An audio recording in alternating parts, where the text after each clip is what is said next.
Now, the second section, look at verse 18 of James 2. He says, the second thing I want you to be aware of is not only dead faith, but look at verse 18. But someone will say, you have faith, I have works. Show me your faith without your works, and I'll show you my faith by my works. Now look at this. Here's a second kind of faith. Verse 19. You believe there is one God. Great. He says, you do well. Even the demons believe and tremble. Now listen. How much can you believe in and still be lost? Too much. Too much. Have you ever thought about how much demons believe? You can believe in so much it can scare you.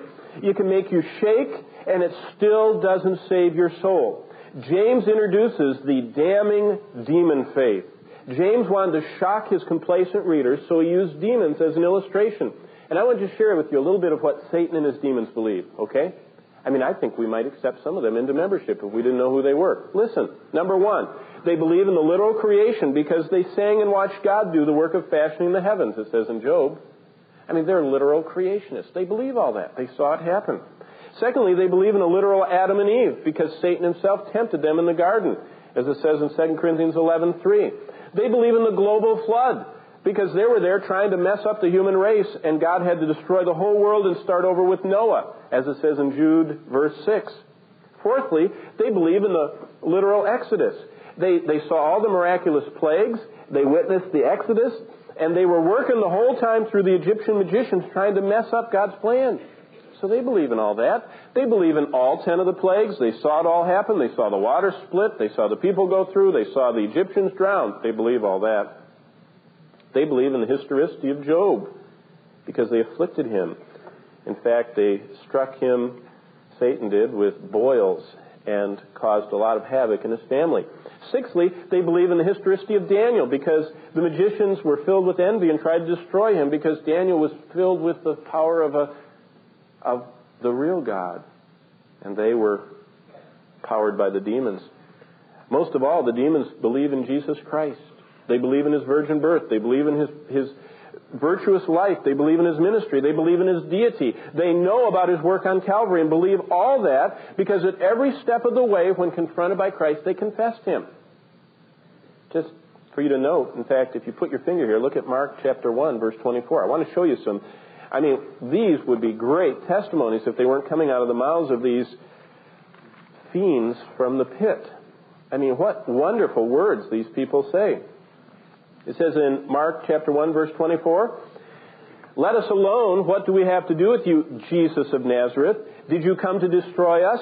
I know who you are, the Holy One of God. Now, the Pharisees didn't believe that. The Sadducees didn't believe that.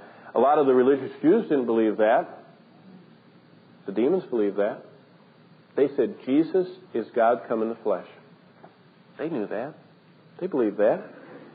Look at chapter 3, verse 11 of Mark's Gospel. And the unclean spirits, whenever they saw him, fell down in front of him.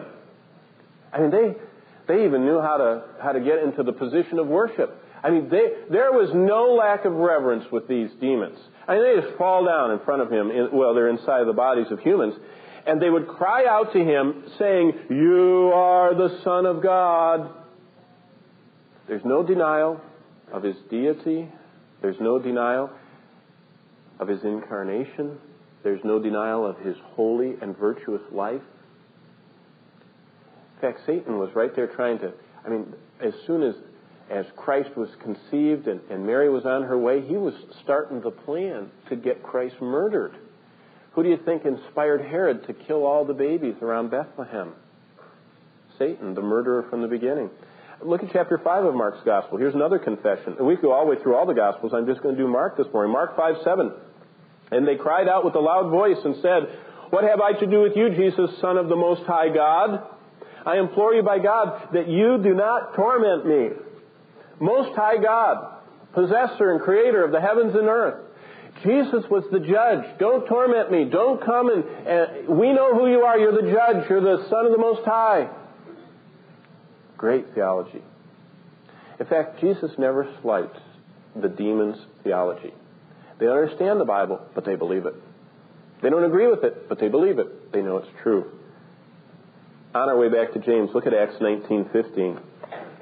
Acts 19:15. This is a very interesting passage. Acts 19, of course, talking about the some counterfeit Jewish exorcists. In verse 15, it says the 7 sons of Sceva, a Jewish chief priest, he taught his sons how to exorcise demons. And they were trying to do a little exorcism in verse 15. And the evil spirit, this demon, while they were trying to cast him out, this demon looked at them through the eyes of the person that they were exorcising and said, Jesus I know, Paul I know, who are you? I mean, these demons know the score. They know the Apostle Paul. They know that he was clothed with power from God. They know he was given the dispensation, the mysteries of God. They know that he was genuine. They know who Jesus is. They're not fooled by religious charlatans. We saw an awful lot of Christian, quote, television while we were staying and during some of the rain that we went through, and we watched the religious channel.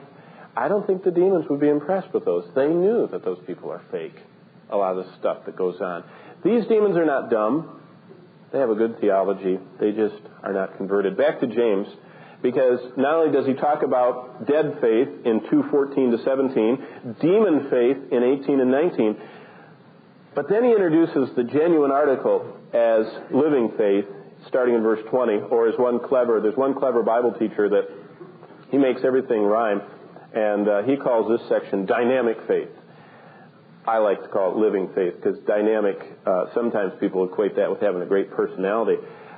It's just alive. And it says in verse 20, this is what happens when you have living, genuine faith. Do you want to know, O foolish man?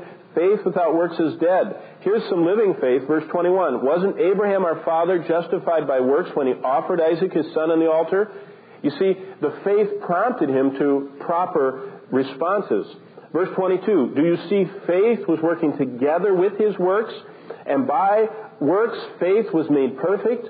And the scripture was fulfilled, which says, Abraham believed God, and it was accounted to him for righteousness, and he was called the friend of God. Verse 24, you see then that a man is justified by works and not by faith only.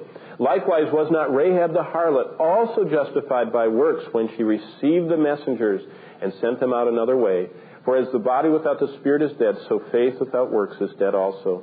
Okay, 3 kinds of faith, he says. Watch out this morning, because only one of them saves you. He says, don't have dead faith, which is merely talking. It's in the mind. Don't have demon faith. It's only emotional. You respond, you know stuff's true, and you respond to it emotionally. He says you need to have living faith, which is life-changing faith. Now,